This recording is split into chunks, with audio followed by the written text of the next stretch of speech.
हा जो आरोपी आहे त्याच्यावरती अनेक गुन्हे दाखल असताना त्याला भाजपचे माजी आमदार सोडवायचे,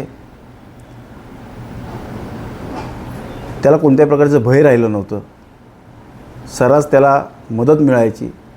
जर त्यावेळेस त्याला सोडवलं नसतं तर आता या मुलीवरती परिस्थिती आली नसती. आज त्याला फाशी किंवा एन्काउंटर हे होणं हे संशयास्पद आहे. जोपर्यंत त्याला फाशी किंवा एन्काउंटर होत नाही तोपर्यंत आम्ही शांत बसणार नाही, कल्याणपूर्वीची जनता शांत बसणार नाही. येणाऱ्या काळामध्ये अतिशय उग्र आंदोलन होतील. मला या ठिकाणी एवढंच म्हणायचं, मी वेळोवेळी गेल्या 3 ते 4 वर्षापासून पाठपुरावा करतो आहे की या ठिकाणी पोलीस बळ कमी आहे, पोलिसांची संख्याबळ कमी आहे, बीट मार्शल कमी फिरत आहेत. कल्याण पश्चिमेला 3 पोलीस स्टेशन, महात्मा फुले, खडकपाडा, बाजारपेठ या ठिकाणी तेवढेच मोठ्या प्रमाणात लोकसंख्या असताना देखील एकच इन्चार्ज आहे. या ठिकाणी पोलीस बळ वाढवायला पाहिजे होती.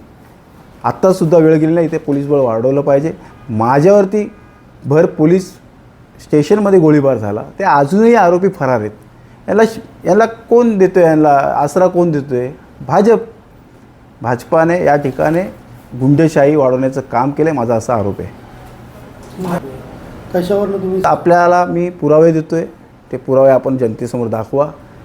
जो आरोपी या गुन्ह्यामध्ये आहे तो भाजपचे त्यांचं पूर्ण कुटुंब काम करत होतं. या इलेक्शनपासून पहिल्यापासून ते भाजपाच्यामध्ये सक्रिय आहेत.